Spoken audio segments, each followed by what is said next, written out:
Сайн байцгаана уу? Mitoki машин дугаар та бүхэндээ хүргэж байна.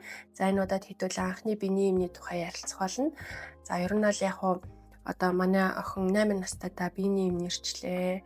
14-5 нас хүрчээд биений эм нэрэхгүй байна ч гэдэг юм уу. Тиймэрхүү олон асуултууд эцэг эхчүүдийн дунд бол байдаг. За тэгэхээр энэ талаар энэ удаагийнхаа дугаар дээр тодруулж ярилцах болно.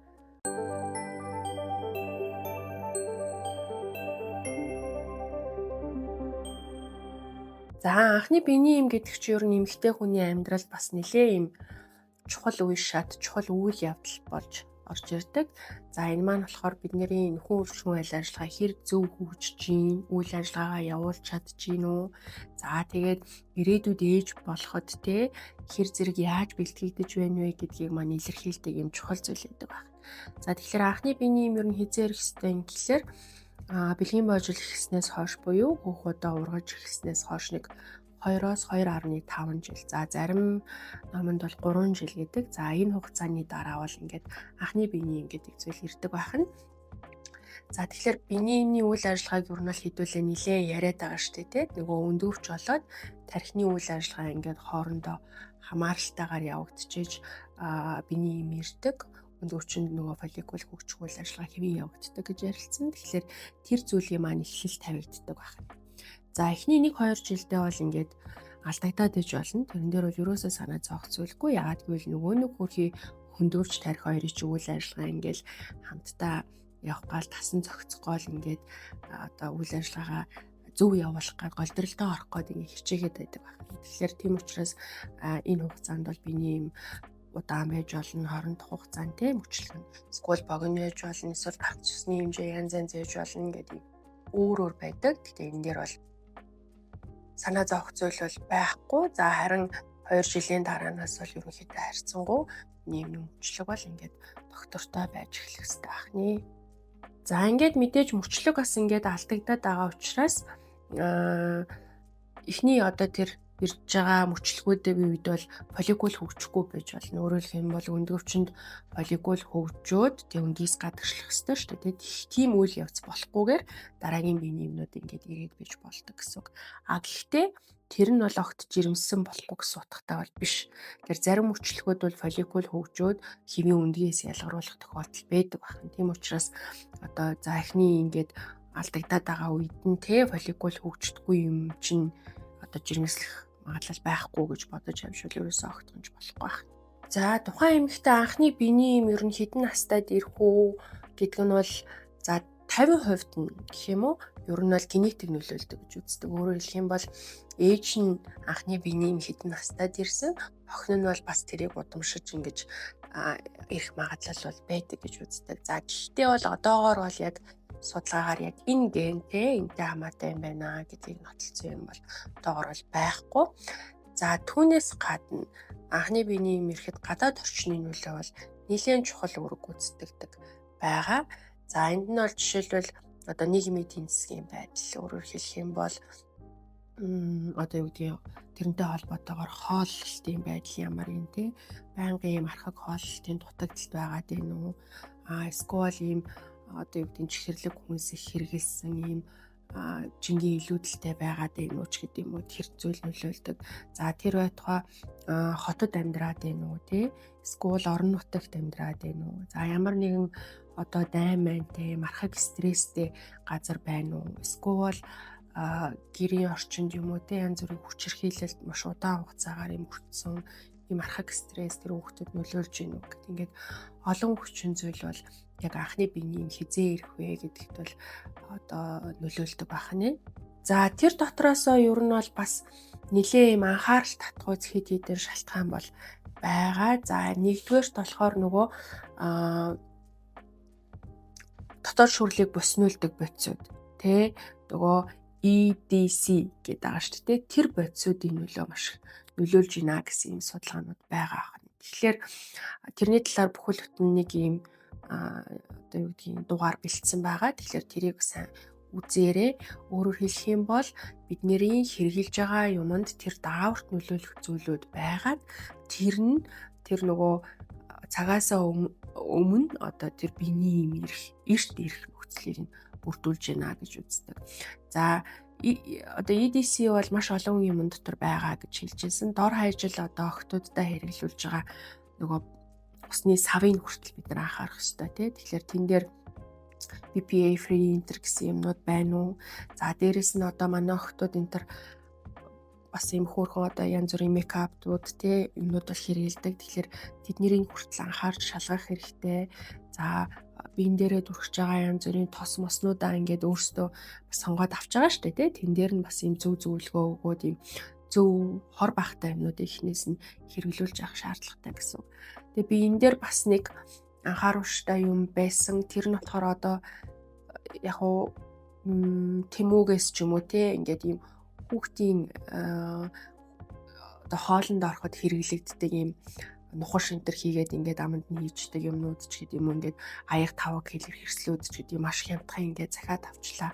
Өстой хөөрхөн юм байна гэдэг юм зөндөө бичлэгүүд би харж ирсэн л та. Тэгэхээр яг уу болно байж болно. Гэхдээ тэр одоо ямар материалаар хийж байгаа бол тийм дотор нь үнэхээр тэр хүүхдийн ирээдүйн эрүүл мэндэд нөлөөцгөөс тийм хортой юмнууд байгаа болов уу гэдэг тэр маш анхаарах хэрэгтэй юм шиг надад санагдсан. Тэгээ тэр тусмаа тийм одоо юугаар хийсэн мэддэхгүй бүтээгдэхүүнүүдийг бол хүүхдэд бол тэр тусмаа авч явах хэрэггүй. Яг ийм зориултын тий яг хүүхдэд зориулсан тэгээд яг ийм хүнсэнд зориулсан тий бүтээгдэхүүнд зориулсан тийм зүйлсүүдийг бол хэрэглээрэй гэж би бас зөвлөмөр санагдсан. Тэгээ яг уу заагуур тий хийцэн төр нь бол үнэхээр хөөрхөн байгаа.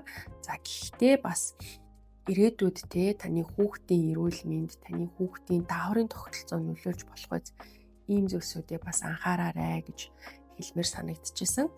За тэгсэн чинь дараагийн нэг юм нөлөөлөх хүчин зүйл бас их сонирхолтой санагдсан. За тэр нь болохоор одоо SSB гэдэг байгаа. Өөрөөр хэлэх юм бол ингээд чихэр нэмсэн одоо уух зүйлсүүд гэсэн үг. Чихрийн агуулмжийн өндөртэй уух зүйлүүд гэдэг. За тэн дээр нэг юм яригдсан нь болохоор хүүхдийн тижэл байгаа. Өөрөөр хэлэх юм бол нөгөө угжаар тэ нэмэлт тижээлүүд угжаар ингээд хоололдог хүүхдүүдэд тэр нөгөө чихэр хэмжээтэй байгаад тэр нь бол эргээд одоо өсвөр наснд хүрэх үед нь тэр биений юм эрт ирэх нөхцөлийг нь бүрдүүлээд авах магадлалтай гэсэн ийм судалгаанууд байгаа. Энэ бол нэлээд бас олон чиглэлээр олон орнууд хийгдсэн ийм судалгаа байсан. За тэгээд одоо жишээлх юм бол тэ зөвхөн одоо угжийн нэмэлт тижээлж гэлтэхгүй яг одоо ийм хүүхэд авах үедээ хэтэрхий их ийм чихэр агуулсан одоо ундаа тий уух юмнуудыг ингээд хэрэглээд ахаар хэрэглээд ах нь тэр хэрэглээ багтаа хүүхдүүдийгээ бодвол эрт биений юм нэрж байна гэсэн юм судалгаа байна. Тэгэхээр энэ бол надад бол маш сонирхолтой санагдсан. Яагаад гэвэл эцэгчүүд бас хүүхдүүдтэй айгүй их тийм чихэртэй зүйлсээс хэрэглүүлдэг штэ тий зарим хүмүүс. Тэгэхээр тэр хүртэл таны хүүхдийн тэр дааврын тогтолцоо эрт биений юм эрэхт нь бол нөлөөлөхөр юм байна гэдгийг бол ойлгох хэрэгтэй. Тэгэхээр энэ дээр бас хэдүүлээ анхаарах хэрэгтэй юм шиг санагдсан. За дараагийн нэг сонирхолтой бас нэлээд бас манай монголчуудад тохиолдож байгаа байх та гэж бодсон зүйл нь юу вэ гэхээр агарын бохирдлээс. Өөрөөр хэлэх юм бол агарын одоо агаар дагуулагдж байгаа нөгөө PM гэдэг шүү дээ. PM 2.5 энтер гэдэг.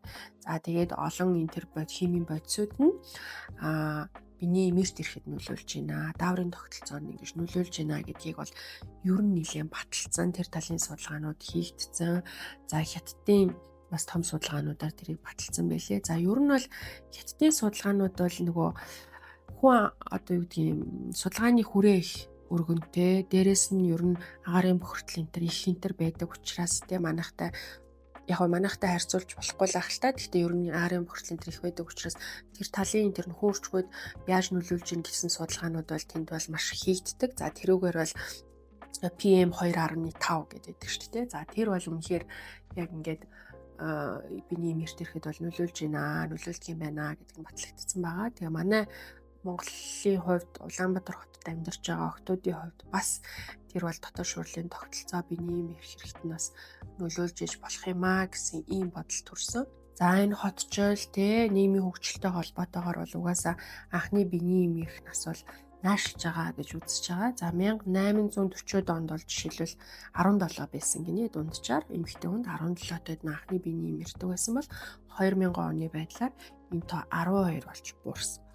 Тэгэхээр яг сүүлийн үед бол харьцангуй доктортой байна гэдэг байгаа юм л да. Нэг тийм жил мэлээр ингэж наашилсан юм бол байхгүй. Тэгтээ бол ер нь нэлээд юм эрт ирэх хандлага бол байгаад байна гэсэн юм яригдаад байна. Энэ болохоор нэг юм Америкийн судалгаа байсан байхгүй юу? 1950 оноос 2005 оны хооронд Америкийн охтуудын анхны биений юм ирэх хугацаа ер нь бол яаж өөрчлөгдсөн юм бэ гэдгийг харуулсан. За эндээс бол хэдүүлээ харж байгаа. Ер нь бол ийм тогтмол буур хандлагатай өөрөөр хэлэх юм бол анхны биений юм ирэх хугацаа жил болгон ингээд наашилж байна гэсэн ийм судалгаанууд байгаа. За энэ төрлийн судалгаанууд бол Европ, Азийн эрдэмтэн судлаачид бол маш олон хийсэн байгаа. Ерөнхийдөө ингээд бүгд л наашлаад байгаа юм трендтэй байна гэж гаргаж ирээд байгаа. За тэрнтэй холбоотойгоор анхны биений юм ирэх хугацааг 12 наснаас доошоо бол эрт ирж байна гэж үзнэ гэж ярьдаг байсан бол одоо судлаачид бол 11 өшөө бүр 10 наснаас наан ирэхийг эрт гэж үзнэ.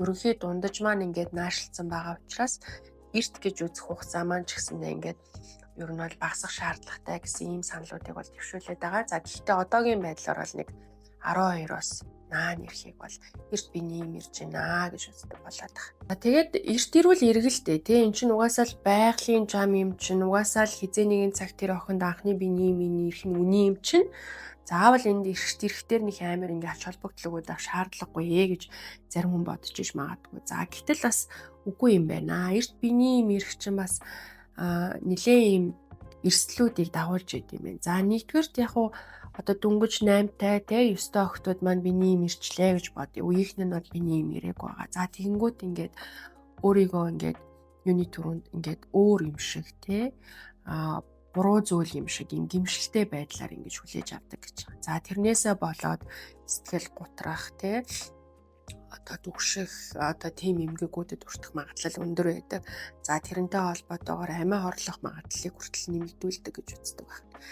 Тэгэхээр яг ер нь биений эмтэй холбоотой таад маань ч гэсэндээ өсвөр насндаа сонссон л ах зөндөө л ийм сонин тэгээ одоо бодоход ийм нийтдээ одоо гонхтой тийм зүйлсүүд ингээ амд амжаал яригадад идэх шүү дээ. Анхны биений имэрсэн охтуудаас муухай цусны өндөр үнэртдэг энэ төр гээл те ингээл хажуугаар нь явгаар та нар үнэрлээд үзэн дэр манай 10 жилд ч гэсэн тийм юм яригддаг байсан байхгүй. Тэгэхээр нөгөө миний юмны талаарх ойлголт ч айгу буруу байгаа байхгүй. Тэгээ энэ бол байх ёстой юм аа, энэ бол байгалийн зүйл юм аа гэдгийг хүлээн зөвшөөрөхгүй тэр үеийнхнээс арай төрүүлээд биений юм ирсэн охтуудыг ингээд янз янзаар хилдэг тэ өөр юм шигээр ингэж хүлээж авдаг ийм зүйлсүүд бол намайг яг сурч авах үед бол байсан. Тэгээ одоо ч гэсэн бас тэр юм бол нэг айхтар өөрчлөгдөөгүй байж магадгүй гэж зүгээр надад бодогдсон. Яг гэвэл олон төрлийн судалгаануудын ингээд батлаад байгаа байхгүй. За тэгээд дээрэс нь бас нэг буруу ойлголт байдаг. Тэр нь ингээд биений юм ирчихээр эмэгтэй хүн болчлоо. За муухайгаар жоохон эвгүй үгээр хэлэх юм бол хүүхэн болчлоо. Тэ одоо ингээ хүүхэд төрүүлэхэд бэлэнч гэдэг юм. Үгүй юм аа. Тэ энэ бол зөвхөн тухайн охины нөхөрчхөн үйл ажиллагаа хэвийн явагдаж байгаамаа гэдгийг зааж байгаа ийм шинж тэмдэг ийм зүйл болохоос биш тэр охиныг бүрэн одоо эмэгтэй хүн болцсон гэдгийг бол юусоо заах зүйл биш. Эцэгчүүд маань ч гэсэн энэ дээр анхаарах хэрэгтэй. Одоо ингээ биений юм ирсэн юм чи эмэгтэй хүн болчлоо гэж хэлж болохгүй байх нь шүү дээ. Өөрөөр хэлэх юм бол нас биеинд хүрсэн тий яг ингээд бүрэн бүтэн хөөрчөөд оролцох юм боломжтой нас буйд хүрсэн эмэгтэй боллоо өшөө дахиад бид нар чинь олон жилийн хөгжил шаардлагатай гэсэн үг. Өшөө болоогүй байгаа гэсэн үг. Тэгэхээр анхны биений юм ирнэ гэдэг бол энэ бол зүгээр юм хөгжлийн үе шат юм аа гэдгийг ойлгох шаардлагатай. За тэгээд дээрэс нөгөө тийм ойлголт өгчхөөр бэлгийн харьцаанд орох магадлал бас нэмэгдчихдэг гинэ. Эрт бэлгийн харьцаанд орох магадлал нэмэгдэн. За мэдээж тэрнтэй холбоотойгоор үсээгүй жирэмслэл бэлгийн замын халдвар гээл те олон хүчин зүйл олон эрсдлүүд энийг бас дагж идаа гэсэн ийм судалгаанууд бол байдаг. За дараагийн нэг зүйл нь хэтэрхийх нөгөө эрт биений юм ирчихээр бас өсөлтөнд нь нөлөөлдөг байгаа байхгүй юу? Яа тэгвэл ер нь бол хэдүүлээ бас зах цухаас нь гадарлаа шүү дээ. Эстроген даавар чинь ясны одоо тэр үйл ажиллагаанд ясны эсүүдийн үйл хэвийн үйл ажиллагаанд оролцдог. За тэгээ тэрнтэй холбоотойгоор анхны биений мэрчгээр эстроген дааврууд ингээд жисэн хэмжээтэй эргэлдээд эхлэн тэрнтэй холбоотойгоор ясны одоо юуш тайлбарлах уу өсөлтийн одоо тэр хэсгүүдэд нөлөөлөд за тэгээд яг ингээд хүүхэд одоо байглаараа тэдэн сантиметр ч юм уу тий хүрэх ёстой тийм өвөгдөл байсан бол тэрнээс наана өсөлт нь ингээд багасчих одоо сайн өсөхгүй байх магадлал нэмэгдчихдэг гэсэн үг. Тэгэхээр хүүхдийн өсөлтөнд хүртэл нөлөөлдөг ийм зүйл байдаг. За дээрэс нь бүр зөвхөн тэр үеийн одоо үйл явдал биш те ирээдүйд насанд хүрсэн хойно нь янз бүрийн зүрх судасны өвчнөр өвдөх эрсдлийг нэмэгдүүлдэг гэж байгаа юм. За хорт хавдруудаар өвдөх эрсдлийг нэмэгдүүлдэг гэж байгаа юм. Тухайлх юм бол одоо 12 наснаас наан ирсэн биений ирсэн эмэгтэйчүүдийг 15 нас болон түүнээс дээш биений ирсэн эмэгтэйчүүдтэй харьцуулахад одоо өхний хор додроор өвдөх магадлал 23%-аар нэмэгддэг гэж. Тэгэхээр зөвхөн одоо тухайн үеийн одоо нөхцөл байдал сэтгэл санаанд нөлөөлөхөөс гадна тухайн хүүхдийн ирээдүйд одоо учрах тэр өвчлөлүүдийн эрсдэл бас нэлээд нөлөөлдөг. За тэгээд чихрийн шижин, таргалалт, за тэрнтэй холбоотойгоор одоо юу гэдгийг өргүүдлийн асуудлууд ч гэдэг юм. Ингээд нөлөөлөх магадлал бол нэлээд их байдаг гэж үздэг. За тэгвэл биений хожуу ирэх гэж юу юм бэ гэхлээр ер нь бол 15 наснаас хойшоогоо биений ирэхийг ер нь бол хожуу ирэхээ гэж хэлээд байгаа юм. За энэ нь бол бас нэлээд хэд хэдэн хүчин зүйлтэй холбоотой байж болно. Нэгдүгээр тухайн хүүхдийн ерөнхий өсөлт хөгжил тэгээ одоо хоолтын байдалтай хамаатай харахаг юм удаан хугацаанд хоолт хичээлийн дутагдaltaй байх юм бол биений юм хоошлно. За мөн идэх нөгөө эмгэгүүд байдаг шүү дээ. Одоо нөгөө анорекси энтер гэдээ яриад байдаг үргэлжлэх юм бол бие галбиртаа одоо юу гэдгийг ханамжгүй улмаас илүү их турмаар санагдаад ингээл идсэн ч хоолоороо бөөлж өдөг эсвэл юм идэхгүй байдаг ч гэдэг юм уу тэр эмгэгүүдийн үед байж болно. За мөн маш их юм эрч хүчтэй дасгал хөдөлгөөн хийдэг тамирчин охтуудын дунд бас хоошлох үзэгдэл байдаг. За тухайлх юм бол өдөрт 2 цагаас 2 цаг болон түүнээс дээш ийм эрчимтэй маш тийм өндөр эрчимтэй дасгал хөдөлгөөн хийдэг охтуудад маань бас энэ биений юм хоошлж ирж болно гэсэн юм бол яригддаг. За мөн одоо юу байна? Нөхөрч хэрэгтнүүдийн одоо гаж хөгжил, төрөлхийн хөгжлийн гажгуудын улмаас тийм байж болно. Жишээлбэл умаагүй байж болно тий. Эсвэл охин хальс ингээд угаасаа битүү өөрөлдөх юм бол наашаа гадагшилж байгаа цус маань төвтрээгээр дамжиж гарч ирж чадахгүй байж болно гэдэг ч юм уу. За эсвэл ийм хромосомын эмгэгүүдийн тойрнорын хам шинжиж байдаг. За тэрний үед бол жишээлбэл бас биений ирэхгүй байх тохиолдол байдаг. Тэгэхээр ер нь бол нэг 15-аас дээш настайд ингээл биений ирэхгүй байх юм бол тэр тал дээр анхаарад ер нь бол эмчит үзүүлж зөвлөгөө авах шаардлагатай байдаг. За тэгэхээр хизээ ер нь бол эмчит хандах ёстой юм гэхлээр тий. За одоо анхны хөх хургаж эхлээд тий ингээд бэлэг боожл эхэлснээс хойш 3 жилийн дотор биений ирэхгүй байх юм бол за эсвэл одоо биеийн өсчлөлт бол маш их байхдаа зэрэгцээд 14 нас хүртэл бол биений ирэхгүй байх юм бол за эсвэл идэхтэй холбоотой янз бүрийн эмгэгүүд эсвэл маш их юм хэмжээний дасгал хөдөлгөөн хийдэг. За ингээд 14 нас хүртэл биений ирэхгүй байх юм бол за эсвэл хэвийн өсөлт хөгжилттэй тэр дүрцсэн юмнууд байхгүй мөртлөө 15 нас хүрэхэд бол ингээ анхны биений ирэхгүй бол ер нь бол эмчит хандаарай гэж зөвлөдөг байна. За хожуу ирсний эрсдэл гэх юм бол түрүү хэлсэн нөгөө эстроген дааварчин ясны эсүүдийн үйл ажиллагаанд оролцдог гэсэн шүү дээ. Тэр утгаараа ийм эмэгтэйчүүдэд одоо 15, 16, 17 тоо биений ирсэн эмэгтэйчүүдэд за дараа нь нөгөө юм яс хугарах магадлал аюу их байдаг. Өөрөөр хэлбэл ясны сэргэжилтэнд орох магадлал өндөрсдөг гэж үздэг. За дээрэс нь бас нэг зүйл нь Альцгеймерийн өвчнөд бас нэрвэгдэх магадлал эрсдэл бол бас нэмэгддэг гэж үздэг байна. За тэгэхээр анхны биений ирэх гэдэг чинь ийм чухал ач холбогдолтой. Ирээдүйн одоо тэр бүсгүй тэр эмэгтэй тэгээ эрүүл мэндэд хүртэл ингэж нөлөөлдөг ийм чухал хүчин зүйл байд юм байна. Тэгээд яг хөө нэгэнт эрт ирсэн бол одоо айд сандраад яхав тий тэр чи ямар зогсоож болох юм ш тэр чин байгалийн жамаар ирэх хэвээр нэрээд ингээд жоохон эртэл болохоос ирж байгаа болохоос ш. Тэгэхээр яг хөө тэн дээр юу анхаарах уу гэхээр саяны эрсдлүүд байдгийн байна тий. Охтуудаа маш зөв ойлгуулах хэвээр энэ бол байх хэвээр зүйл гэдгийг нь ойлгуулах хэвээр яаж өөрийгөө арчлах хэвээр ин гэдгийг нь ойлгуулах хэвээр. За тэгээд энэ талаарх мэдээллийг яаж бас найзуудтай зөв өгч болох юм ч гэдэм үү те тэр талаар энэ сэтгэл зүйн хувьд ийм дэмжлэг бүх шаардлагатай байх нь харин арай биений ирээгүй байгаа охтуудын хувьд бол түрүүний дээр дурдсан одоо эрсдлүүдээ сэргийлэх ёстой шүү дээ нөгөө нэг даавар буснуулаад байгаа юмнуудыг аль болохоор баг хэрэглүүлэх нь байна ч гэдэг юм уу чихэрлэг ийм зүйл агуулсан одоо зүйлс шингэн зүйлсүүдийг те одоомдаа юу гэдгийг жуус мэдрийг анхаарч хэрэглэх нь байна. За дээрэс нь одоо хүүхдүүдтэй нэмэлт хижээ сонгох гэж байгаа бол сой гэдэг байгаа шүү дээ те. Одоо шар буурцаг гэх юм уу тэрнээс гаралтай тийм нэмэлт хижээлүүдийг бас сонгохгүй байх хэрэгтэй ч гэдэг юм. Иймэрхүү зүйлсүүдийг бол анхаарах шаардлагатай юм аа. Тэгээд үнэхээр эрт болж байгаа юу гэвэл болж байгаа.